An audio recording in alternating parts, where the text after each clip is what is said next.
Bonjour famille, merci d'être là sur ces nouvelles, cet espace à l'écoute de la parole dont nous les débutons aujourd'hui avec le révérend Michel Pinda. Restez branchés sur votre chaîne excusez-moi, je viens de parler notre langue. N'hésitez pas d'aimer la vidéo et de les partager aussi. Donc, nous serons là chaque mercredi à partir de 11h30. Veuillez nous excuser pour ces petits retards. Que Dieu vous bénisse là où vous êtes. Je salue le pasteur. Bonjour, pasteur Michel Pinda. Pasteur Andy, bonjour à tout le monde. Bonjour, sans plus tarder, nous laissons la parole au pasteur. Écoutez la parole de Dieu. Merci beaucoup. Restez connectés. À vous la parole, pasteur. Merci encore, ma soeur, pour cette opportunité de temps de passer sur cette chaîne. Voilà pour une tranche particulière, mercredi d'évangile. Aujourd'hui, nous serons là sur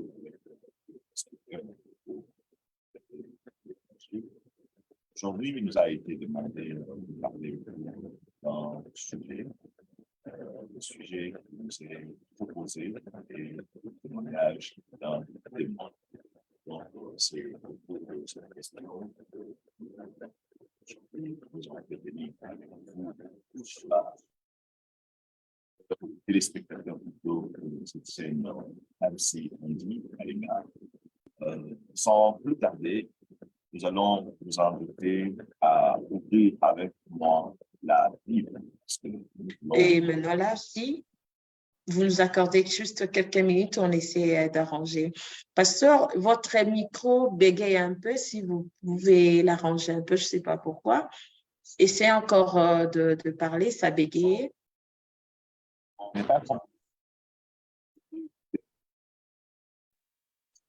Bégaye? Oui, maintenant ça va. Maintenant ça va. Essayez de parler. Vous pouvez continuer maintenant. Avant, ça bégayait. Oui, vous pouvez partir.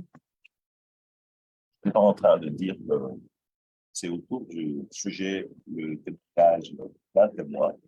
Nous allons discuter avec cette tranche.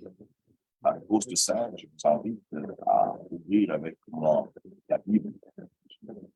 C'est que vous tous qui êtes abonnés à cette chaîne, et vous n'êtes pas encore abonnés, je vous demande de vous abonner. Vous devez être les amis de la Bible, parce que c'est de la Bible que nous parlons ici. Bien, nous prenons le livre de Actes des Apôtres, l'épître des Actes. Nous allons prendre son premier verset, son premier chapitre, le verset 8. La parole dit, c'est sûr. Mais vous recevrez une puissance, le Saint-Esprit survenant sur vous, et vous serez témoins à Jérusalem, dans toute la Judée, dans la Samarie, et jusqu'aux extrémités de la terre. C'est la première écriture que nous avons lue. Je demande qu'on lise une deuxième, que nous tirons du livre de Luc, le premier chapitre. Luc, chapitre 1er, nous allons prendre le verset 1 à 3. Plusieurs ayant entrepris de composer un récit des événements qui se sont accomplis parmi nous, suivant ce que nous ont transmis ceux qui ont été des témoins oculaires dès le commencement et sont devenus des ministres plutôt de la parole.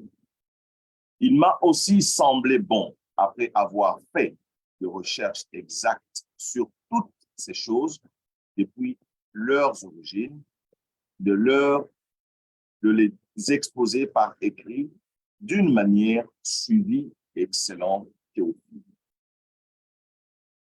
Nous venons de lire les deux textes dans lesquels la parole nous parle de témoins et de témoignages. Nous voulons que, d'abord, avant toute chose, nous puissions connaître qu'est-ce qu'un témoignage. C'est quoi un témoignage? Un témoignage, selon les Écritures que nous venons de lire, en termes plus simples, le témoignage est un rapport sur un fait passé qu'on a vécu ou entendu. C'est cela qu'on appelle témoignage. Et si on parle d'un témoignage, maintenant, nous devons connaître aussi c'est quoi un témoignage. Il y a un témoignage et il y a un témoin. Le témoignage est apporté ou témoigné par un témoin. Qui est alors un témoin? Selon ce que nous venons de lire, un témoin est celui qui, après avoir assisté, vous voyez, celui qui, après avoir assisté ou vécu ou entendu un événement, vient donner ou reproduire le fait tel qu'il l'a vécu ou tel qu'il l'a entendu, selon sa forme. C'est pourquoi nous avons les deux types de témoignages, le témoignage de ceux qui ont vu et le témoignage de ceux qui ont entendu. On peut les appeler autrement, le témoin oculaire et le témoin oculaire.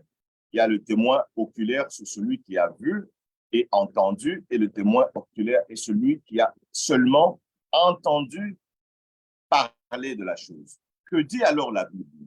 Nous allons vous inviter à ouvrir vos Bibles dans le livre de Matthieu, Matthieu chapitre 24. Matthieu chapitre 24. Matthieu 24, nous allons voir le 14e verset.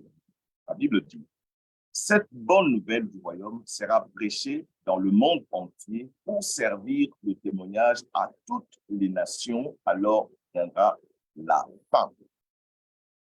Nous voyons que cette bonne nouvelle sera présentée partout dans le monde entier pour servir de témoignage à toutes les nations, alors viendra la fin. Donc, la fin de toute chose dépend de quoi? De comment cette bonne nouvelle marche. Cette bonne nouvelle va être prêchée partout dans le monde. Pour servir de quoi? Pour servir de témoignage. Ça doit servir de témoignage. Nous prenons un autre texte, Actes des Apôtres. Actes des Apôtres, chapitre 4, le verset 33.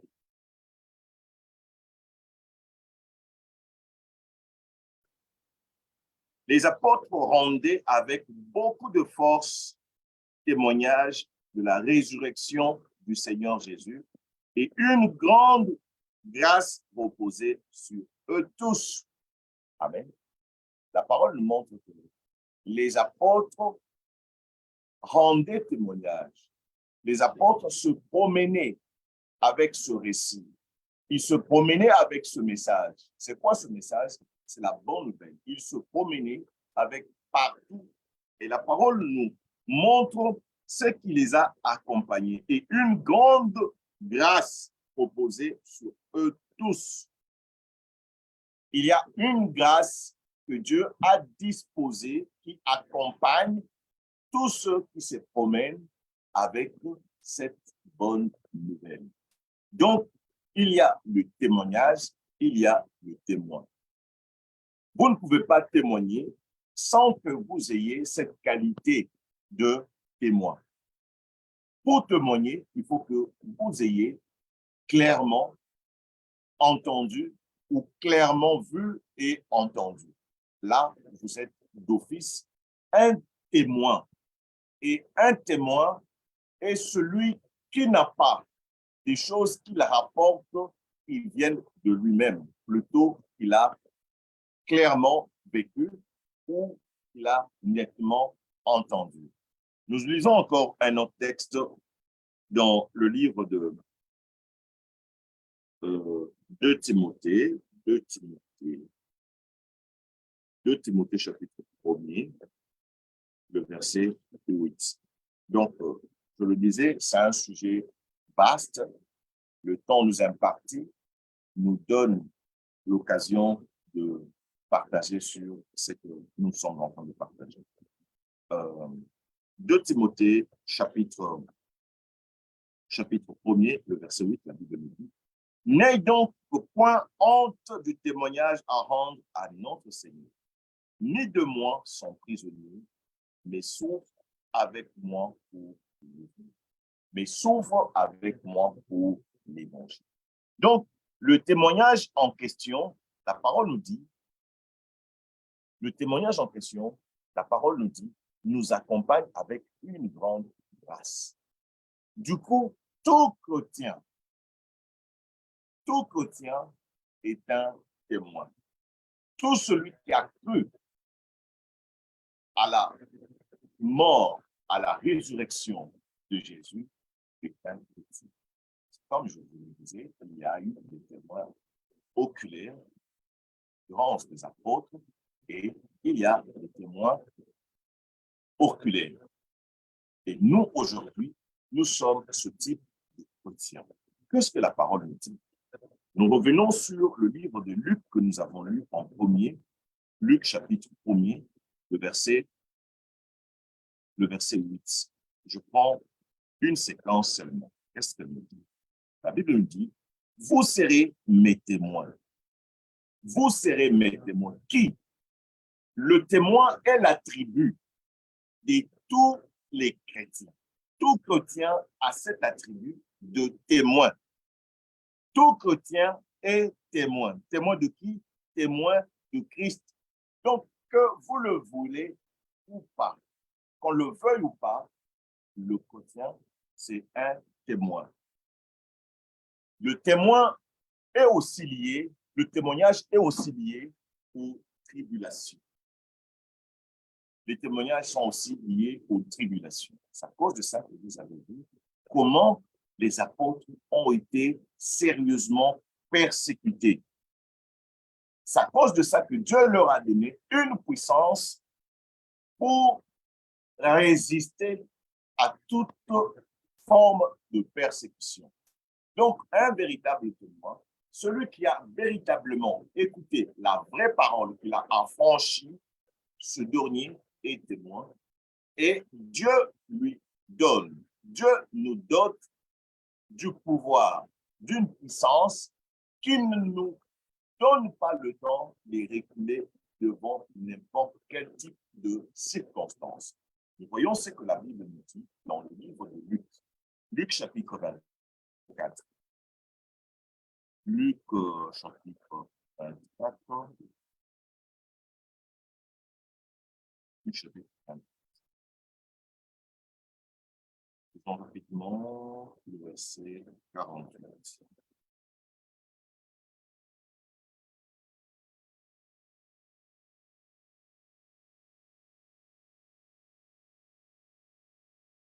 Vous êtes témoins de ces choses. Voici, j'enverrai sur vous que mon Père a promis, mais vous restez dans la ville jusqu'à ce que vous soyez revêtus de la puissance d'en haut. Amen. Donc, il y a le Saint-Esprit qui nous a été donné pour nous accompagner. C'est pourquoi, après la rémission éternelle de péché, Dieu donne à celui qui justifie le Saint-Esprit. Le Saint-Esprit est ce pouvoir qui nous permet d'aller, qui nous permet de faire face à n'importe quelle situation difficile soit-elle. Vous voyez, par exemple, nos véhicules, on y met toujours la traction. Il y a des véhicules qui n'ont pas besoin de traction.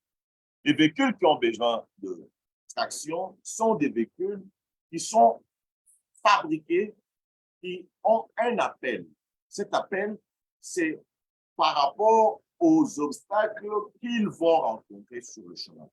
Donc, Dieu nous donnant le Saint-Esprit, Dieu connaît pertinemment, Dieu connaît avec clarté quel type de situation nous allons rencontrer devant nous. À cause de ça, il nous a doté, il nous a donné le Saint-Esprit.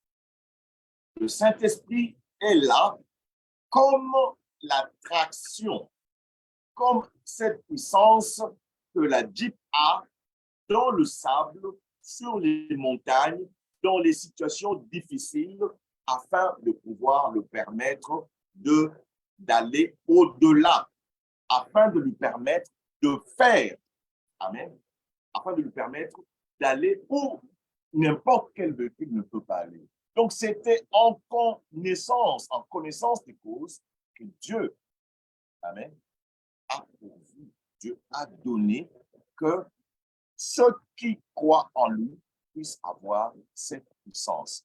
Et cette puissance n'est pas chez ceux qui ne l'ont encore pas rencontrée.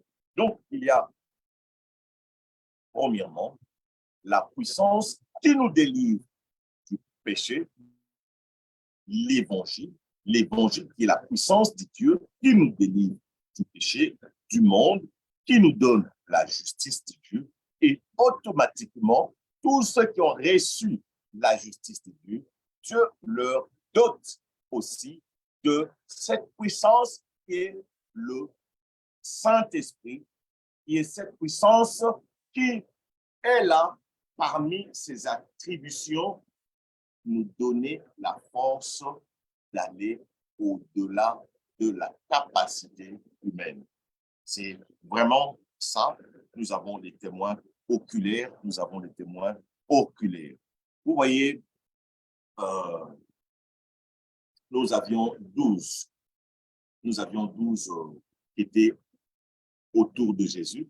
Et lorsque Judas était parti, il y a eu quelque chose qui s'est passé. On devait le remplacer. Mais il y avait des conditions pour le remplacement de Judas. Regardons ce que la Bible nous dit. Acte, chapitre 1er. Acte, chapitre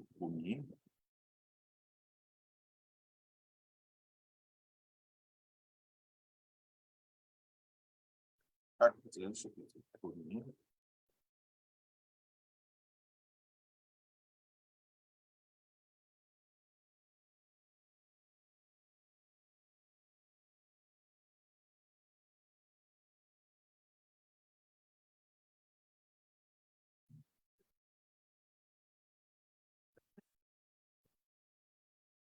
Voilà, nous allons lire le verset 21 et 22.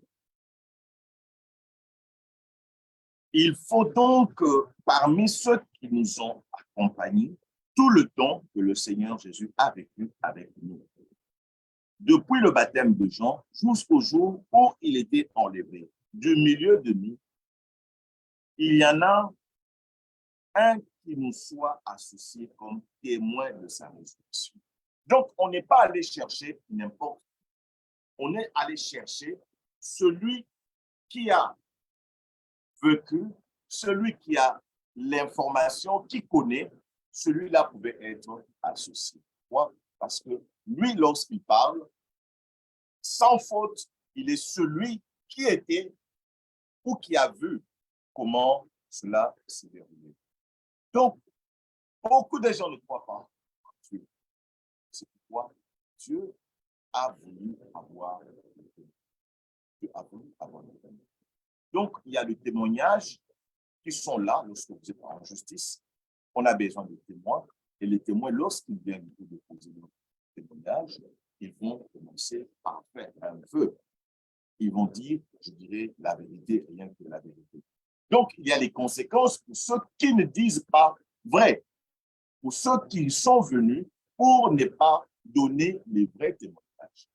Alors, les vrais témoins de Jésus sont ceux qui, après avoir été sauvés, ont été dotés de ce pouvoir, de cette puissance, le Saint-Esprit, qui va leur permettre de clairement annoncer l'Évangile. Donc, ce qu'ils disent, ce ne sont pas des choses qui viennent d'eux. Ils parlent de ce qui s'est passé après l'avoir rencontré, après avoir cru. Ils ramènent le cœur, comment il était avant qu'il le rencontre et comment le cœur est devenu après qu'il l'ait rencontré. Et cela est très important. Le témoin, c'est aussi le martyr. Un témoin, c'est aussi un martyr. Amen. Euh, le, le témoignage, lorsque vous constatez dans la parole, c'est chaque fois lié avec ces événements. Hein. À l'idée, nous avons directement la souffrance. Lorsqu'on parle de martyr, nous voyons toujours la souffrance qui est liée à cela. Donc, c'est tellement aussi important. La fois prochaine, par la grâce de Dieu, nous allons aussi parler sur l'importance des souffrances et comment les traverser. Parce que ces souffrances sont d'une très grande importance. C'est comme je venais de le dire. Un véhicule qui n'a pas de traction, lorsqu'il est devant des obstacles, ça devient un frein pour lui. Ça devient un grand problème. Mais lorsqu'il y a des obstacles devant le véhicule qui a les tractions, ce véhicule, ce n'est pas un problème. Ce n'est pas un fardeau pour cette Jeep. Par contre, cette Jeep va encore beaucoup se renforcer, avoir encore beaucoup plus confiance en ce qui est en lui. Qu'est-ce qui est en vous? Il y a le Saint-Esprit. Pourquoi? Avant que le Saint-Esprit ne soit en nous, le préalable, c'est la justification. Le préalable, c'est l'écoute et la foi en la bonne nouvelle. Seulement en ce moment que nous avons cette puissance. Donc, le témoignage, le témoin, c'est lié aux souffrances, comme les différentes écritures de la Bible nous le disent. Nous allons commencer, on lit un peu rapidement, Apocalypse chapitre 1er. Apocalypse chapitre 1er, le verset.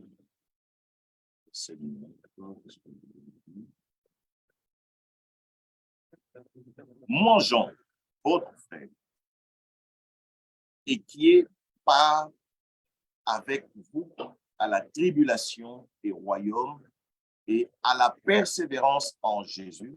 J'étais dans l'île appelée Patmos à cause de la parole de Dieu et du témoignage de Jésus. Amen. Regardons aussi Apocalypse chapitre 12. Apocalypse chapitre 12, verset 17.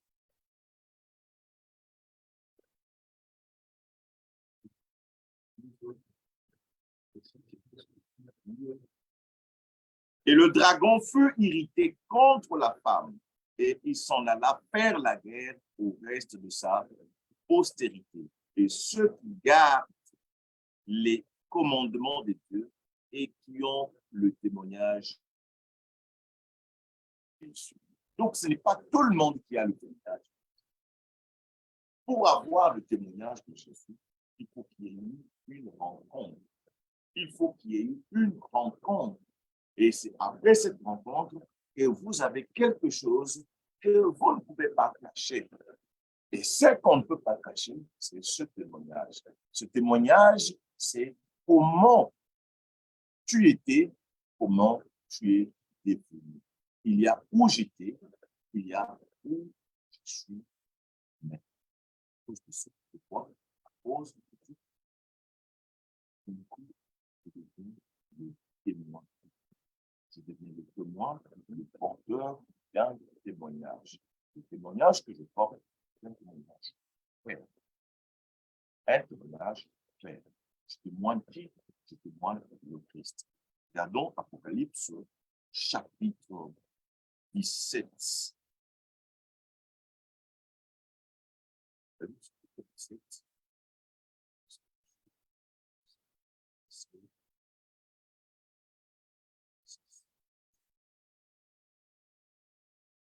Et je vis cette femme ivre du sang de saints et du sang des témoins de Jésus.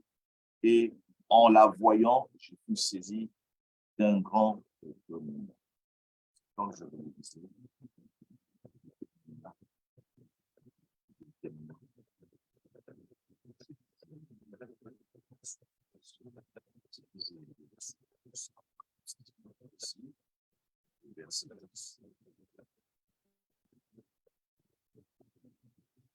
et j'ai tombé à ses pieds pour l'adorer. Mais il me dit, garde-toi de le faire. Je suis ton compagnon de service. Et celui qui te fait, qui ont le témoignage de Jésus, adore Dieu, car le témoignage de Jésus est l'esprit de la prophétie. Les témoignages de Jésus et l'esprit de la prophétie. Donc, si on a aujourd'hui un témoignage, c'est ça même l'esprit de la prophétie. Parce que tous les prophètes ont témoigné, tous les prophètes ont parlé de ce qui a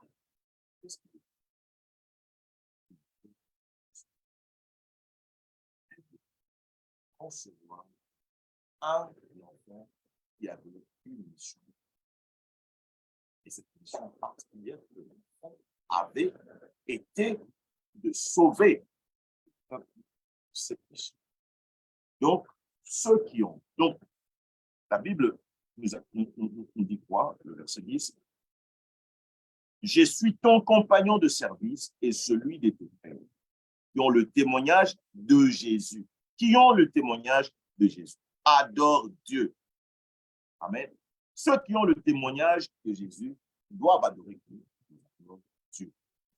Vous ne pouvez pas avoir le témoignage de Jésus et ne pas adorer Dieu. Et ne pas adorer le Créateur. Non.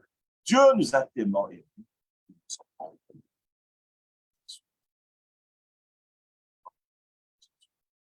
Le soin de tout pour Jésus nous délivre de ce de malédiction. Jésus nous délivre complètement, que nous puissions revêtir sa nature, que nous devenions tels qu'il est. Comment était-il? Saint, il est saint, il sera saint. Nous devenons saints pour saints. Une sainteté qui ne vient pas de ce que nous avons fait, mais une sainteté nous donnée, une sainteté nous léguée par Saint. Nous obtenir ce témoignage. Donc, lorsque je termine cette tranche avec un texte de l'Apocalypse toujours, chapitre 20, verset 2. Et je vis des trônes et ceux qui s'y assis fut donné le pouvoir de juger, et je vis les âmes de ceux qui avaient été captivés à cause du témoignage de Jésus et à cause de la parole de Dieu, et de ceux qui n'avaient pas adoré la bête ni son image, et qui n'avaient pas reçu la marque sur leur front et sur leur main. Ils vinrent à la vie et ils régnèrent avec Christ pendant 1000 ans. Donc, il y a toujours ceux qui ont eu la place, il y a la place de ceux qui ont ce témoignage. Donc, le témoignage est très, très important. Aujourd'hui, qu'est-ce que nous sommes? Aujourd'hui, nous sommes nous sommes des témoins de Jésus-Christ. Amen. Donc, qui est témoin de Jésus? Le chrétien. Tout chrétien est témoin de Jésus. Qui est chrétien? Celui qui reflète Christ. Celui qui reflète Christ, c'est celui-là. Lorsqu'on vous regarde, lorsqu'on vous écoute, lorsqu'on vous voit marcher, on voit Christ. tel qu'il est, tel qu'il est. Comment était-il? Il était saint, séparé des péchés. Il était saint, séparé des péchés. Il était juste, il était parfait. Combien de fois Jésus était-il saint? Il était saint. Il est saint, il. Ce n'est pas parce qu'on a dit que c'est saint, on a fait ça, on imagine que c'est 3 fois saint. Non, Dieu n'est pas 3 fois saint. Dieu est saint de façon illimitée. Il est éternellement saint. Amen. Donc, lorsque nous le rencontrons, nous recevons de lui cet attribut. Lorsque nous sommes sauvés, nous recevons cet attribut de sauver. Nous sommes sauvés et tous ceux sont ceux à qui ce témoignage est donné. Donc, le témoin a beaucoup de bienfaits. Amen. Nous allons voir maintenant l'avantage des témoins. L'avantage des témoins, malgré les mots des injures, des persécutions, des tortures, exécutions, Paul nous annonce dans une des épîtres, il y a une récompense attachée aux témoins qui ont apporté le témoignage. 1 Corinthiens.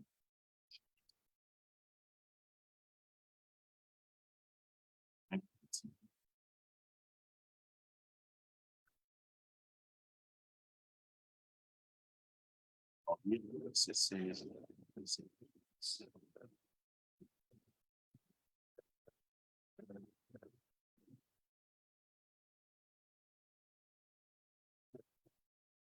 La Bible dit, si j'annonce l'évangile, ce n'est pas pour moi un sujet de gloire, car la nécessité m'en est imposée.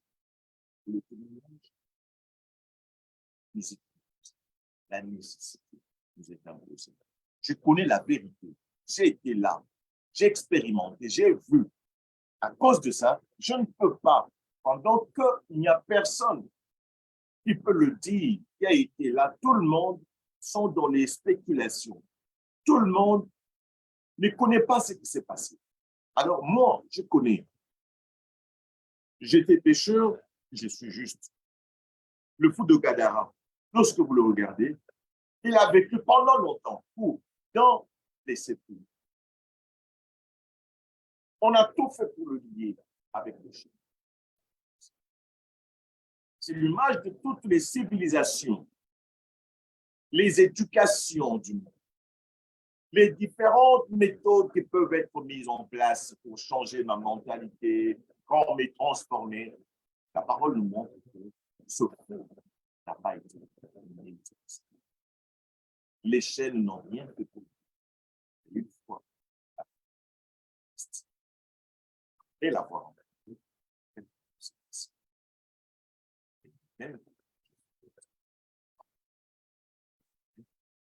Donc, où est-ce qu'il va? Jésus n'a pas demandé qu'il reste avec. Il lui demande de partir. Il va faire quoi? Il va témoigner. Il va rapporter. Et son témoignage est vrai. Il parle de qui dans son témoignage? Il parle de celui qu'il a rencontré, ce qu'il a fait dans sa vie. Ce qu'il a fait dans sa vie. Comment il était. Donc, ce sont des choses qu'il connaît. Lorsque vous regardez toute la Bible, il y a toujours un avant et un après. Et à cause de ça, tous ceux qui vont, ils vont ramener ça. Comment la parole de Dieu se compose d'une succession de témoins. Ils ont parlé, eux aussi parlé, et ça va comme ça. Et ça continue, nous sommes en train de parler. La nécessité m'en est imposée, et malheur à moi si je n'annonce pas Dieu. Malheur à moi si je ne témoigne. Malheur à moi si je ne témoigne. Je suis sauvé. Moi, je suis sauvé. Pour que, par mon témoignage, que d'autres puissent aussi être sauvé. L'apôtre Paul connaît à quel point ceux qui ne sont encore pas sauvés souffrent. Il connaît à quel point les pécheurs souffrent. Les pécheurs souffrent à cause du péché. Et comme lui connaît comment l'évangile de vivre du péché, il ne voit pas comment il peut garder cet évangile qui sauve le péché. Il se promène par une mission, une raison. C'est partager aux autres cette puissance de Dieu, cet évangile qui sauve, cet évangile qui rend pur.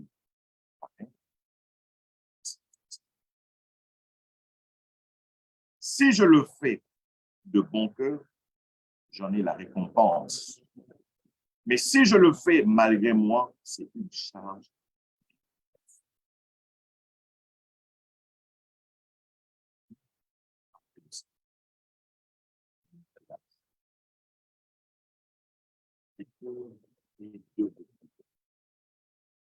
Moi, c'est des bons cœurs que nous avons.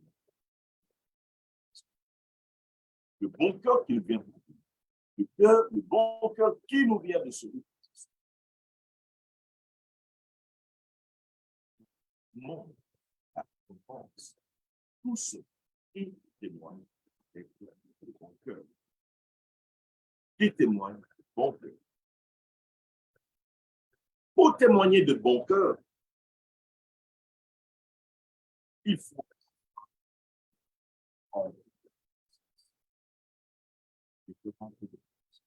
et véritablement celui qui est sauvé, il connaît la souffrance que le péché cause. Il ne peut pas vraiment témoigner avec, je ne sais pas, un cœur différent. Celui c'est pourquoi.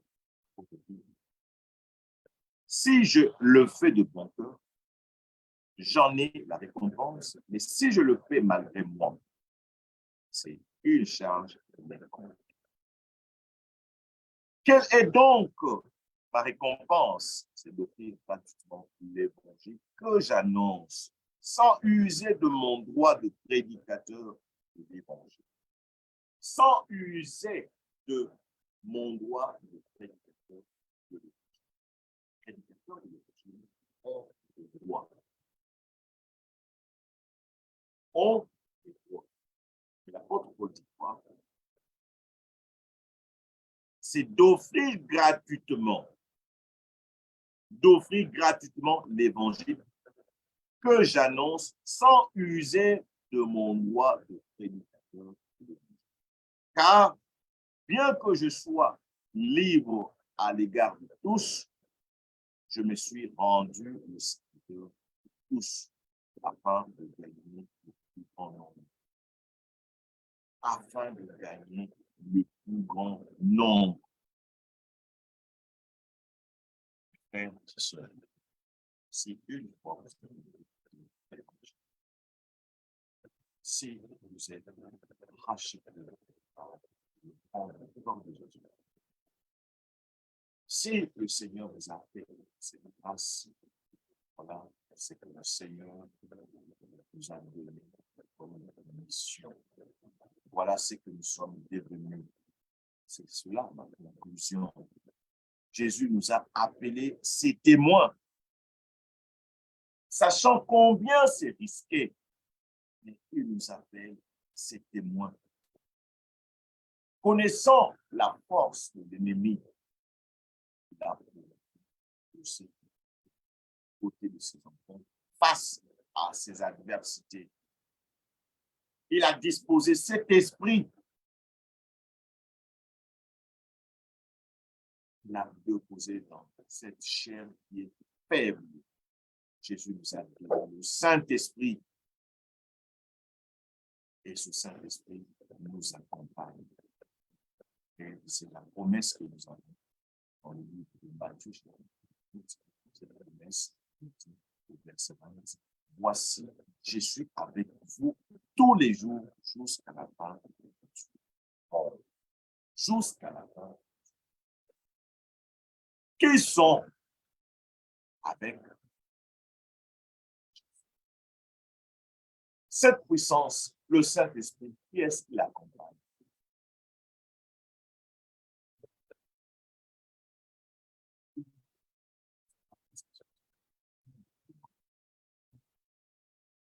Tous ceux que je suis avec vous tous les jours,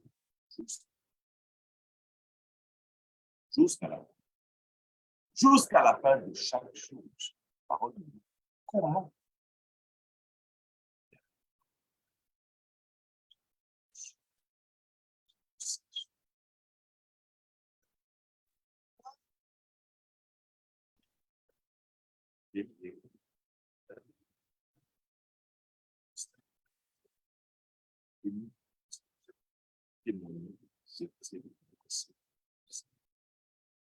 Il est venu dans ce monde pour seulement montrer ses leçons.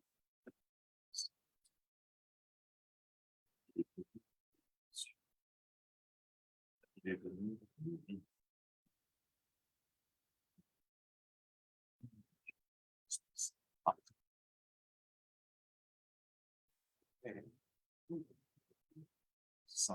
sans péché.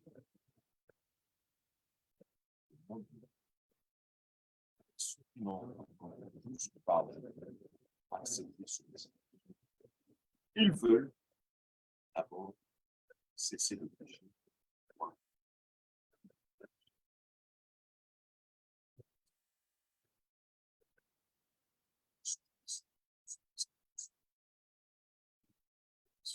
De tous nos péchés. Si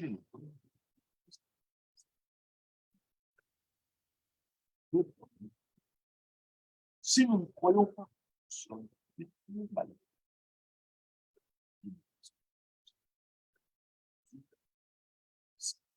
Possibilité. Dieu veut que nous tous expérimentions.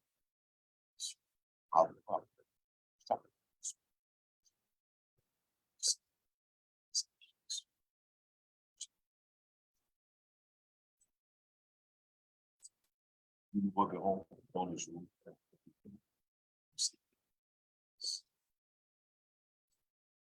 Oh, merci.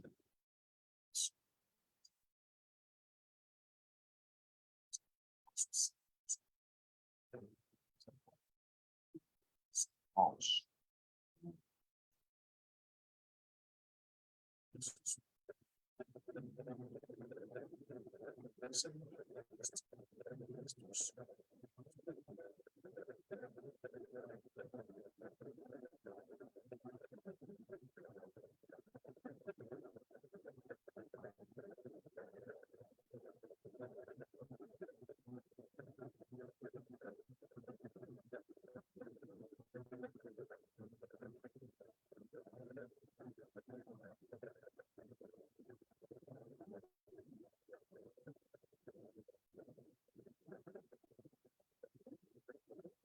Loba now, loba, connect season, loba now.